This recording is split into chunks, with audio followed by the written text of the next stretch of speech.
Hey, what's up everybody? Welcome to another 3D Hangout. You got myself, Noe Ruiz here.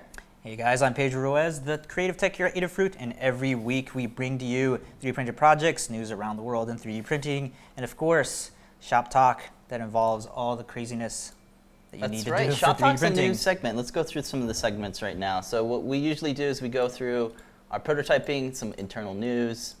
That's right, it's when we take a look at some of the behind the scenes of upcoming projects.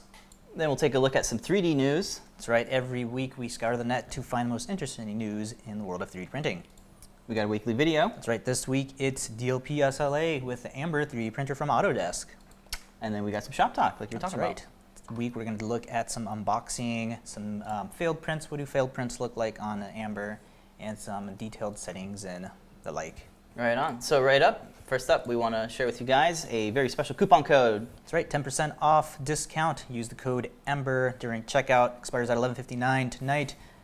You can use it on all your 3D printed accessories, electronic goodies, although it doesn't work on software or gift certificates. That's right, only bits and atoms. Or no bits, just atoms.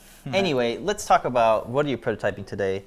This week we got some pretty cool stuff that we're working on. Pedro, I'm really excited about this project. It's another big one from you.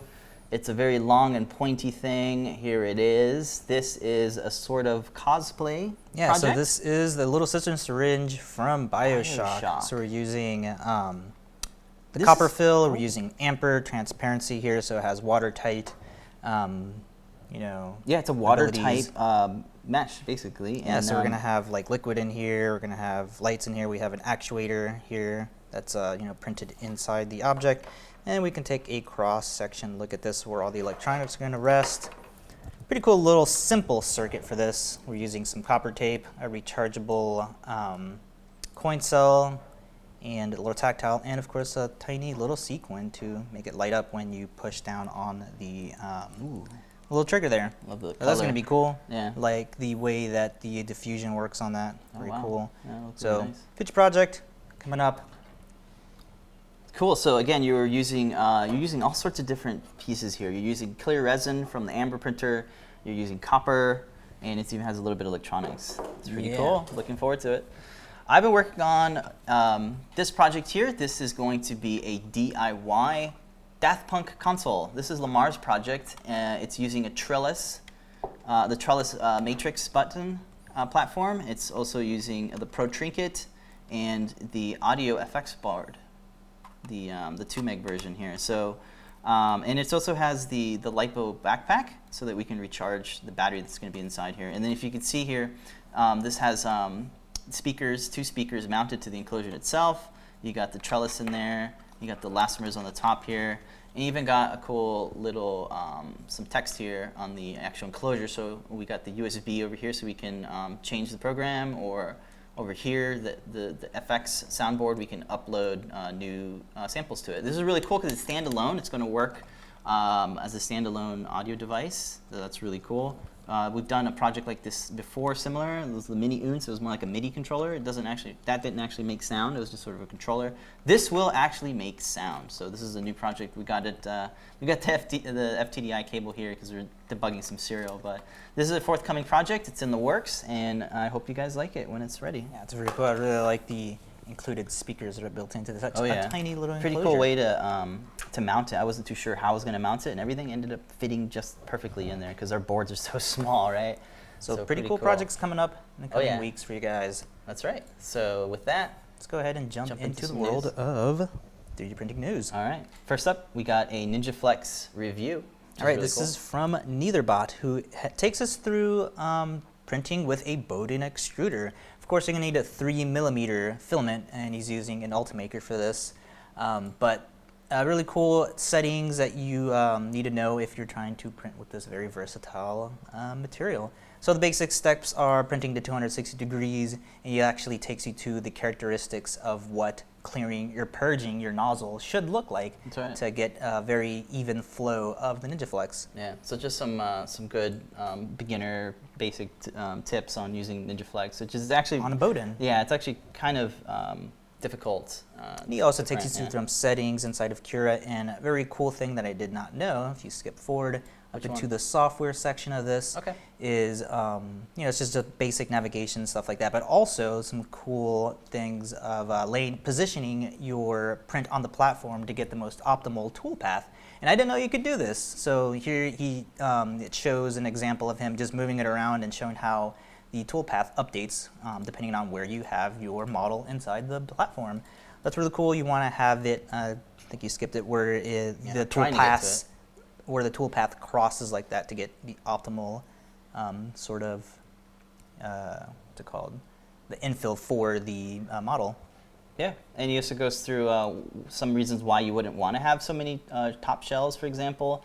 You want to sort of retain that the flexibility. The more shells and the more top and bottom layers that you get, The more rigid it becomes. So you can sort of just flip it on the other side, like for this wheel. He's just like, just turn it so the pretty side faces out. I like this because it shows real use examples for this. Everybody always prints, little tchachi things. This is real world, and things he's using on his car. He's even using dampener diffusers, so it's really nice vibration dampeners, so that you get a better ride out of your vehicle.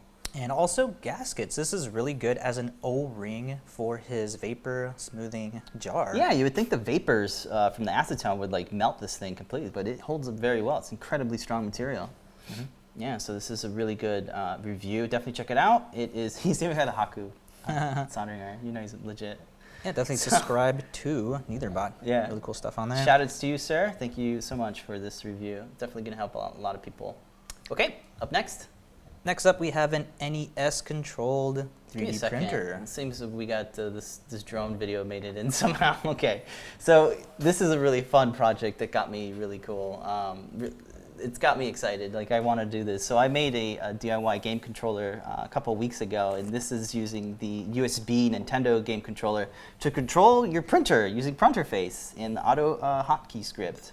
So it's really, really cool. He's able to control his printer with the directional D-pad, or with the D-pad, so you can move up and down and left and right. And then the really cool thing is that he even set up some of the buttons to extrude and to retract.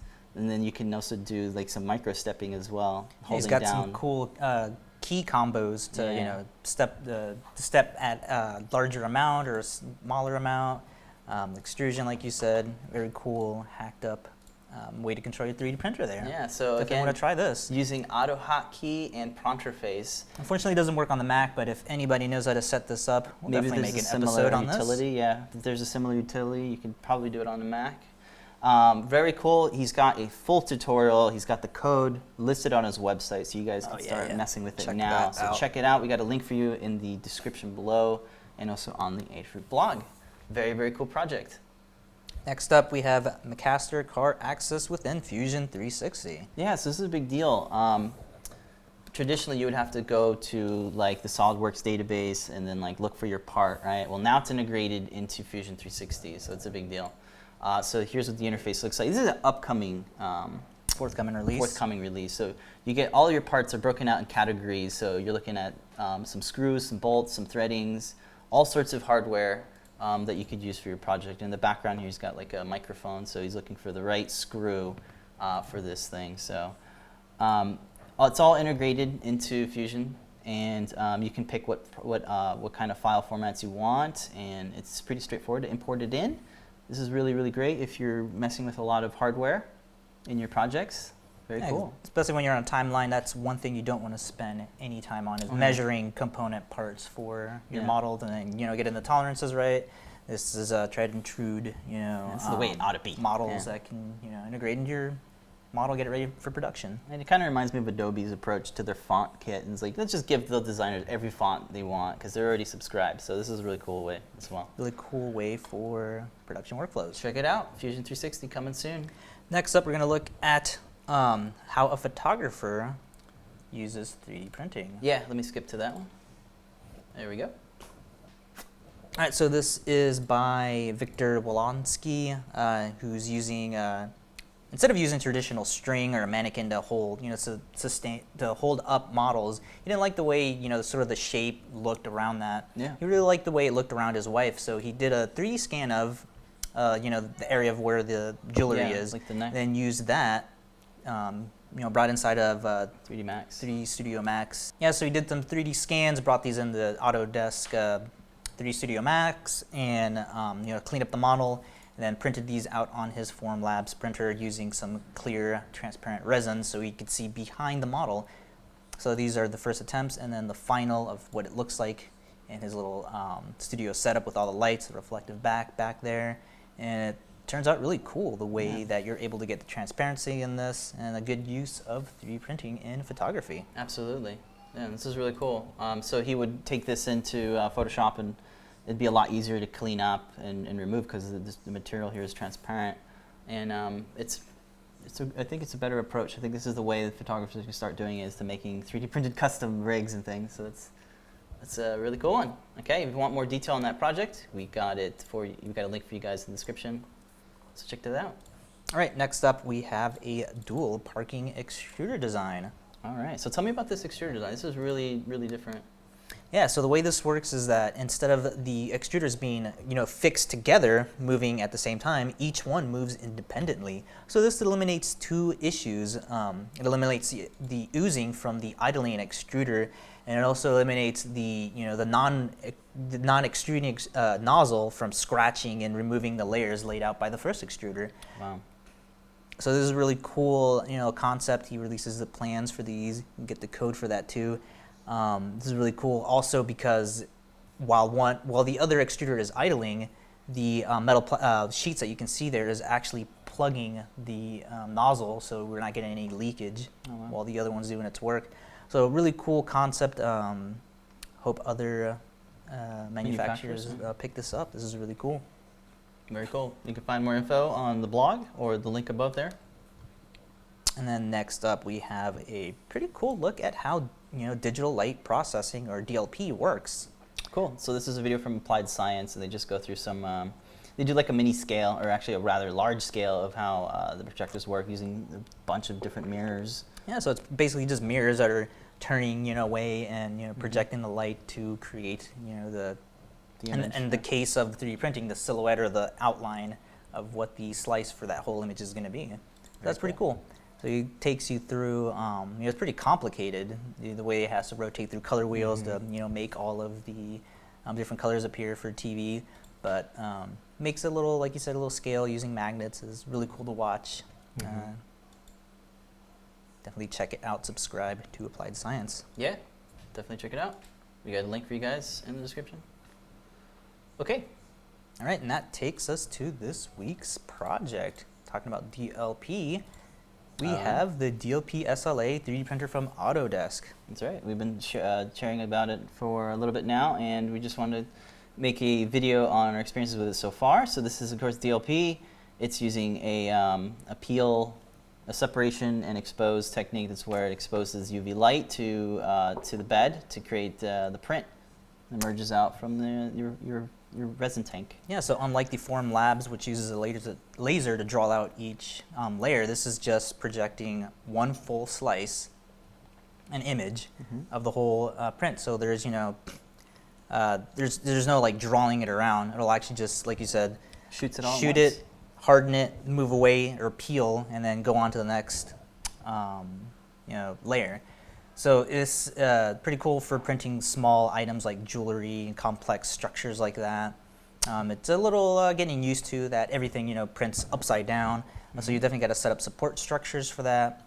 And here we go. You can see they're printing upside down on the bed. We found that increasing your tip diameter for support structures from 0.15 to 0.5 millimeters actually helps a lot, especially when you have delicate parts. You need some thicker support structures. So that's a nice little tip there. Yeah, so we're using Mesh Mixer to set up all that up, and the website at amberprinter.com is what we're using to slice. Of course, you can use like a processing sketch to generate your own, but when I do that, we can do all the settings here. Yeah, sure. And some of the what are they called, the settings for this. Andrea Sebastian actually figured out a lot of these. You can check it out on the Instructables page for the Amber. But a quick way to get a prototype out is decreasing it to 50 microns, and then a 3.5 second exposure time will really speed up, like cut your print time in half. That's right, and you really can't, your eye can't really distinguish between 50 microns and let's say 20. 25, yeah.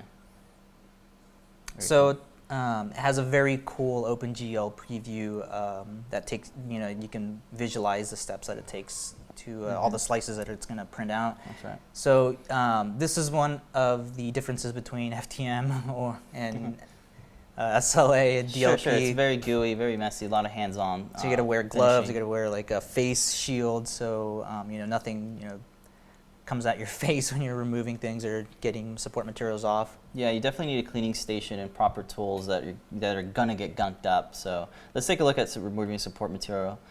We recommend using some flush cutters. We are using our Haku cutters here, and you want to actually cut away from the actual surface of the part, because you can sort of scuff it up and make nicks by doing that. So you want to be very, very careful with your parts. It's very, very delicate. You can easily scratch the surface with like your nail. So yeah, and I found that actually taking the support material taking it off before you cure is actually a little bit easier.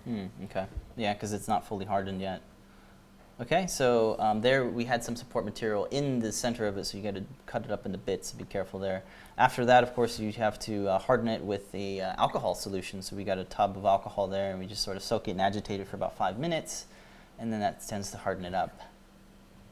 And there's a cool little selfie that you made there.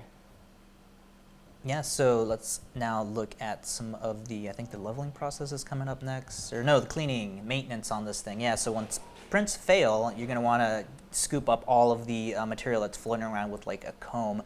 Otherwise, it's going to stick to the rest of your model and, sort of mess it up, which is kind of hard because it's really hard to see, transparent material. There's also a lot of buildup that can occur around the edges of the window. You also want to use a fine mesh if there's just too much to just, filter all of it out into your second tray. Very handy there.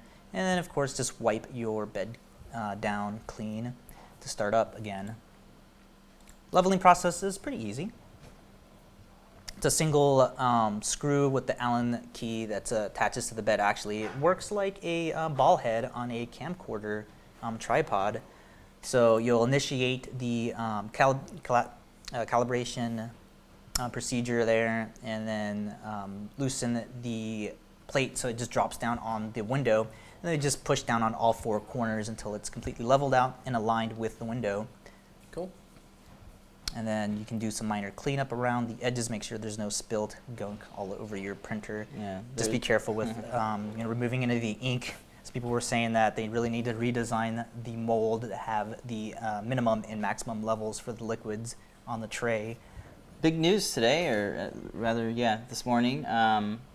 Open source material. Yeah, so they released the plans and the formulas for all of their resin. So they encourage you to make new resin and more people to make resin for the printer. And they have a little backstory on it's like WD-40, where they took them 48 tries to get it right. That's why they call it that. Yeah, so this took 48 tries. It's called PR48, and the recipes will definitely be helpful to people like Made Solid, so they can make some specific material. Yeah, the features they're touting is that it clouds the window less, it has good adhesion, and of course the exposure and cure times for it. So what have we been using this on? Yeah, so a couple, of course, smaller enclosures for our projects, like the DIY bone conductor or the Trinket coin sound jewelry project. We have cool models that we got on Thingiverse for the Raspberry Pi cam, so small little detailed enclosures are perfect for this. Feature upcoming projects like our keyboard cap there. And of course, Selfies, complex, small, jewelry. little, Veronoi shapes, complex structures like that work perfect. So medical, things like that should be good for. Pretty cool printer. This has already been integrated in our production for. Oh yeah, we've already been projects. using it on several projects. I used it on the Droney Trophy. I'm using it in a future project. You're using it in 2 projects already, so it's definitely a really handy tool for specific parts that are just high quality, so high small, quality. transparency. And It's got its uses. Of course, it's not for everybody, but it's not for everything too. For everything, yeah. So there you go, the Ember 3D printer from Autodesk. Okay, now let's look at some shop talk. That's the next segment that we have. We'll talk about some failed prints and maybe the unboxing. Yeah, so let's take a look at the unboxing here when you get yours. It's prepackaged, nice and secure. This is not, a flimsy printer. It is made out of all aluminum, extruded metal. Like even like the rotation tray is like you can tell it's just a hunk of metal. So this is built very sturdily. Yeah. It's got a hefty weight to it, and of course we don't recommend operating it like next to your we had desk. to put this in the garage. Yeah, actually, this 'cause was of the really the smell. first time we didn't know how bad the smells were going to be, so that's why That's we one have it thing to next keep to in the Type mind, A. yeah. Yeah. So we actually have it in the garage right now. Yes, and but this is good works for a well. size comparison of how big it is. Yeah, sure. So some of the stuff that it includes is the finishing kit. You have your gloves, you have your jars for filling up with isopropyl alcohol. Definitely Nitro gloves. Gloves, you're gonna have to get a couple boxes of that. You can Comes get with a switch. jar for you so that you can fill it up Some with glasses. alcohol. Of course, you want to get a face shield though, and make sure nothing gets stuck in your beard or something when you're clean up stuff. Cool tweezers that it comes with. Get you some gripping power for removing some of the buildup and holding onto objects when you're dunking, and of course a mat to sort of work on. Okay. The included accessories comes with 2 trays, 2 build plates, although so far we only really needed to use 1. I'm guessing it's so if you have multiple prints going on at the same time, you can quickly switch out. Some USB, which we haven't used with the computer since we can't really operate the computer and the printer at the same time, so we'll gunk it up. And we have it running through Wi-Fi right now, so that's how we're accessing all that stuff. And that is our first print there. Cool. Yeah. All right, now let's take a look at what fails look like actually. Yeah, sure. So we got some examples here, some hand-hands examples. Okay, so we have a couple of prints here. Pedro, walk us through what this part was going to be and how it failed. So this looks like this was a custom keyboard cap for a mechanical keyboard, and it doesn't look like it came out too well. What do you think happened here? Yeah, and what orientation did it print in while I try to focus for you? Okay, so the orientation we attempted with this was the classic, like, from the corner attempt that we usually see people with the Forum Labs printing with. And that didn't work out too well because the support structures that hold on to everything here actually mess with the, how flat the geometry is on a part. So you can see all of the flaking that comes off of the bottom there. You can see how the removal too, we were using the spatula that comes with it. You want to use something that's a little bit thinner like the new ones that we have in the shop from iFixit. So you definitely want to use something thin to remove this, or the corners and things like that are going to get broken off. I missed, did that print with support material? This did print with support material, and you want to try to not print boxed objects with any support material because it is going to mess with the flat surface of the geometry. Okay, and like what the bottom orientation was it printed at? So this was printed at the corner like that, like you see most. Oh, interesting, yeah. Actually, it was on this corner, like you see most Say people this with is the the bed, Forum for Labs. example. Yeah, so it was printed like that. You have to actually. show us, yeah, in the side view. So I printed where like Mesh Mixer has a little button in there. It says optimize for orientation. And it doesn't work Imagining too well. Yeah. It didn't seem to work too well with this particular part. I think it works better with more, organic type shapes. Is this a different one? No, this is the same one. Is it the So same one? another sort of fail is when you don't check your take. That looks really nice, actually. Yeah, this looks really nice, but I just ran out of Oh, the you ran out of liquid. resin. Yeah, out of resin. Interesting. So that's what that looks like when you run out. So What- that's what a is it? failed print. I think this is. It's I think some it's the sort of camera, enclosure? yeah. Okay, it's enclosure for the Raspberry Pi camera. Yeah. And although the part looks great, you need material in order to print it. Uh-huh. Okay, this is a different one. This is a bottom cover for the my audio amp amp. box. Yeah, for my amp box project. So it looks like you still have a support structure, which is really weird how it just has one. Yeah, so the way I attempted to remove this is what made this fail. It's otherwise perfect print. Yeah, it cracked So, right here, just like glass. Yeah, so I tried removing it with the spatula again, and probably not a good way to do that. The best way to remove this actually would have been with the Haku snips, and just cutting all these support structures off from there, and it would have yielded a very awesome bottom print for your audio case.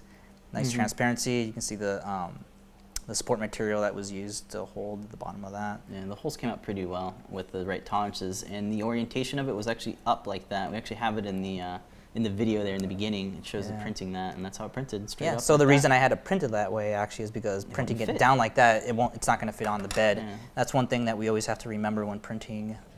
Size does matter here. We got to be kind of small for the size of the plate. And yeah, that is some failed prints. Here are some support structures. They look pretty cool. Just wanted to show these off. Kind of looks like some sort of icicles or something. I'm sure branches. Yeah, cool little branches that are generated inside of Mesh Mixer. See the branch tips that we were talking about. The getting these thick and making thick sure diameter. that they actually touch the model. Because the default settings, they're like not even touching the model. They're like far away like that. Yeah. And that's not going to hold on to anything. So pretty cool. Look at failures. What do they look like? You know. Yeah. We already know what. Fail, Yeah, we already know what they look like on FDM, but this is what they look like on DLP SLA. Yeah. Pretty cool. All right. Thank you for that. There's a lot of useful things. And this one was an interesting one. This is one. I'm not sure how this one failed. Again, Is we it were just orientation-wise? Yeah, we were trying to print this on the corner like that, like we usually see. It could have been that and The leveling too. the I leveling. might have forgotten to level it. Yeah, it looks like And it's you sagging might a have seen bit. the LipoBot. The best way to print this was completely flat on the bed with no support material at all. Yeah. It comes out beautiful. Yeah. So we'll be, of course, testing out other, projects and see what type of shapes work. And so far, it's actually rather difficult to print enclosures, just boxes. It's actually hard to print. Sure, you could print like feathers and all sorts of different things. Hair seems to come out really well. Printing a box, man, that is a challenge. Even like a bracelet. This is supposed to be a bracelet, but we had to shrink it down considerably to make yeah. it fit on the plate. So that's another thing. Might fit my wrist. So not really. Yeah, Because some then it spice. cuts off right there. Okay. You have a ring. That'd be cool. You can print it really small. Very small, cool ring. All right. Well, that's going to be the show for this week, guys. I hope you guys enjoyed it. I'm Noe Ruiz. Pedro Ruiz for Adafruit. We're going to leave We you got guys some with lovely some links for you guys. Be sure to check out our projects on the Adafruit Learning System. We got a lot of projects up there. Definitely check out our Google Plus profile. Maybe you can join our weekly show and tell show that we have every Wednesday at 7:30 Eastern Time, PM. Show off Eastern your time. 3D prints or electronic projects every week. Yeah, get to talk with Lamar and Phil.